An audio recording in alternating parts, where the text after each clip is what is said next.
പ്രിയ സജ്ജനങ്ങളെ, ഏവർക്കും സ്നേഹ നമസ്കാരം. പലരുടെ മനസ്സിലും ഒരു ധാരണയുണ്ട്, ചാക്യാർകൂത്ത് എന്ന് പറയുന്നത് ഒരു കോമഡി ഷോ ആണെന്ന്. ഒരിക്കലുമല്ല. ചാക്യാർകൂത്ത് എന്ന് പറയുന്നത് ചക്ഷുഷ യജ്ഞമാകുന്ന യജ്ഞമാണ് കൂത്ത്. 3 തിരിയിട്ട നിലവിളക്ക് കൊളുത്തി ബ്രഹ്മവിഷ്ണു മഹേശ്വരന്മാരെ സാക്ഷി നിർത്തി ത്രൈലോക്യ സാന്നിധ്യം വരുത്തി വലത്ത് സരസ്വതിക്ക് അരിയും നാളികേരവും വെറ്റിലയും അടക്കയും നാണയവും ദക്ഷിണ സമർപ്പിച്ച് ഇടത്ത് ഗണപതിക്ക് അവിൽ മലർ ശർക്കര പഴം എന്നിവ നേദ്യവും വെച്ച് നന്ദികേശ്വര സങ്കല്പത്താൽ നമ്പ്യാർ മിഴാവച്ചപ്പെടുത്തി വിദൂഷക വേഷധാരിയായ ചാക്യാർ രംഗത്തു വന്ന് ക്രിയ ആടിത്തീർത്ത് അഷ്ടദിക്പാലകന്മാരെ നൃത്തരൂപത്തിൽ വന്ദിക്കുന്നതിനെയാണ് ക്രിയ എന്ന് പറയുക.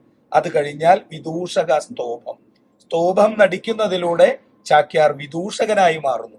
വിദൂഷകനായി മാറിയ ചാക്യാർ പീഠിക പറയുന്നതിലൂടെ ഏത് കഥയാണ് പറയാൻ പോകുന്നത് എന്ന് നിശ്ചയിക്കുകയും അവതാരികയിലൂടെ ഏത് കഥാസന്ദർഭമാണ് പറയുന്നതെന്ന് വിശദീകരിക്കുകയും പീഠം വലിച്ചിട്ടിരുന്ന് കഥ പറയുമ്പോൾ പാർവതീദേവിയുടെ മടിയിലിരുന്ന് ഉണ്ണിഗണപതി നാരദന് കഥ പറഞ്ഞു കൊടുക്കുന്നതാണ് സങ്കല്പം.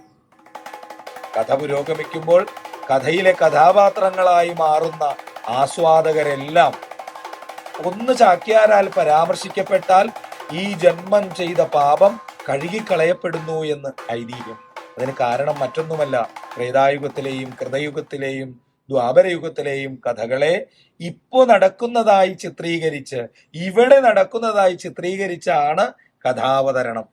കഥ അവസാനിപ്പിച്ച് സംക്ഷേപം പറഞ്ഞ് കൂത്തുമുടിച്ച് വിളക്കിലെ 3 തിരികളിലെ പിന്തിരികൾ രണ്ടും ചേർക്കുമ്പോൾ ചക്ഷുഷ യജ്ഞമാകുന്ന യജ്ഞം പൂർത്തിയാകുന്നു.